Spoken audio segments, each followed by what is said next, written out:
I was a child, I grew up with my grandparents. They used to speak Trinidad Bhojpuri, and well, we used to speak Trinidad English Creole, but we still grew up with the expressions. Since then, I tried to recapture my identity and created Caribbean Hindustani. And Caribbean Hindustani is focused on the Indo-Caribbean experience with special focus on language. So today we're here at the kitchen, so we look at the Indo-Caribbean culinary arts, especially for Diwali, because there are certain dishes that are quite popular during Diwali time. Now, in the process of making it, there are a lot of words we use from Trinidad Bhojpuri Hindustani that we use, but we don't realize they actually have a meaning based on the process of cooking, right? So one popular thing that we do during Diwali is Lakshmi Puja. That literally means prayers to Goddess Lakshmi, right? And puja is something that is a very important thing in our Trinbagonian identity, especially from the Indo-Trinidadian Hindu experience. And we make an offering, and the offering is called Parsad. Parsad, that's actually our last name as well, right? Parsad.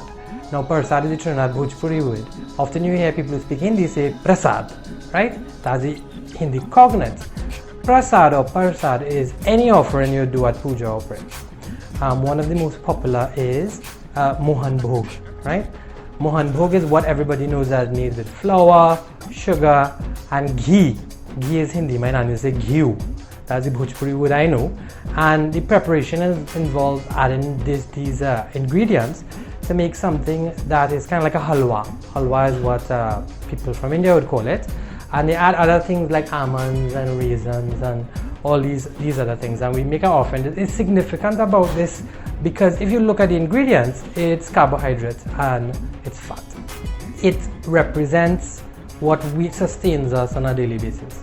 So in salutations to the cause and reason for us getting that, we offer it back. In gulab jamun as well as korma, we actually boil the sugar to make a syrup. We in Trinidad, and I remember my grandmother specifically used to use the word pag, right? It means syrup, and that specific syrup that we would now add to the dough after frying to make whether it be gulab jamun and korma.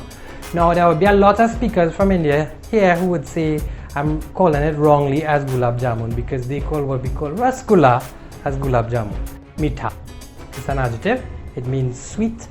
We add the I and it becomes mithai. It means sweets, right?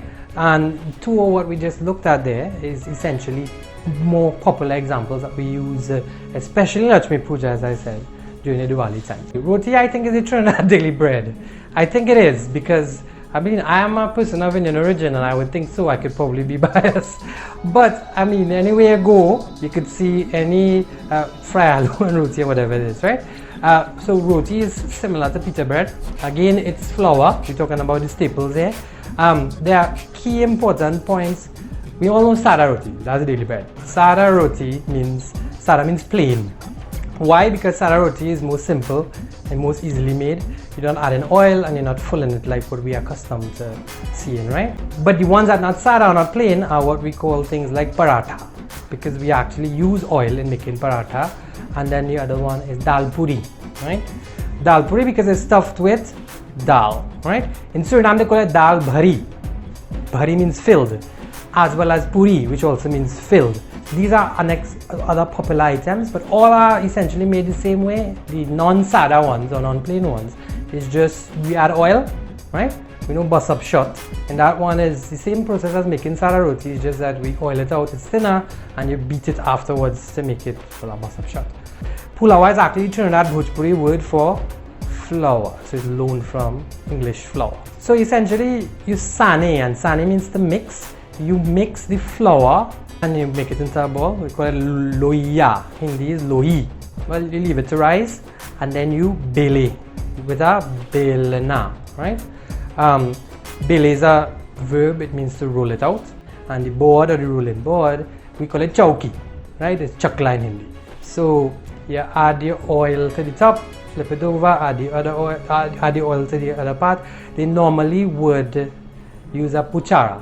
We don't use that anymore. Puchara is a long stick, and they would use cloth and cut it into shreds and tie it and dip it in the oil and then paste it up, right? That's how you usually make it, and they put it in a tawa. Tawa again is a Trinidad Bhojpuri word.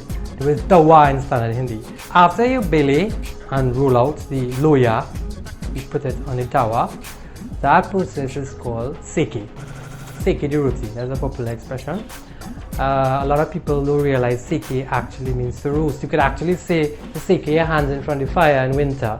It means the same thing. People say banana leaf, but it's not banana leaf, right? It's sohari leaf. That's the actual word. People say Taalcurry. That is the anglicization of the original word Taalcurry. Chatigne, you all know.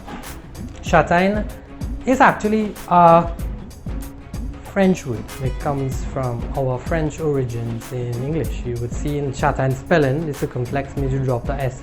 It actually comes from the Latin word, which is for chestnut. It's a type of chestnut. There are different varieties. But what we call katahar, interestingly in Trinidad, is jackfruit. And we call chatigne, right? Another word is kuwa, right? These are Trinidad Bhojpuri words. And then we add that, we curry it, right? So essentially, the chatigne fruit, we would peel it, cut it in slices, take out the seeds, and shred the meat. And the meat is what we will cook and curry. Bhoja pot by the river, which is actually an expression I use every day.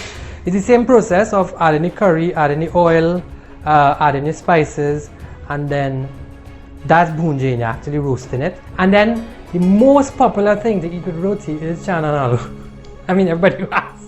You have to have some of the channa and aloo any prayers to go anywhere. So again, channa and aloo are two Trinidad Bhojpuri words. Garbanzo beans, I think what the channa is. But I think the average Trin just knows as channa. If you tell somebody who speaks Hindi channa, they will say, oh no, that's the wrong pronunciation. It's channa. Because when you go to the Indian restaurants, they say channa, right? Channa is Hindi, but channa is Bhojpuri. Remember we said tawa, right? It's our next example how we said bilan, bilana, right? One is Hindi, one is Trinidad Bhojpuri. Remember, we must remember Trinidad Bhojpuri is a separate language from Hindi. The Portuguese and Spanish. It's not a corrupted form of Hindi. So it's a combination of garbanzo beans, which is channa in Trinidad Bhojpuri, and aloo, which is potato. Just remember a little joke. I remember one time my friend in medical school went to the cafeteria and said, you want an aloo pie? And he like, do you have any aloo pie? He's like, you can have a potato pie there. That's big, that's different. So I mean, you see how language is something that's very particular of how we use the terms and expressions.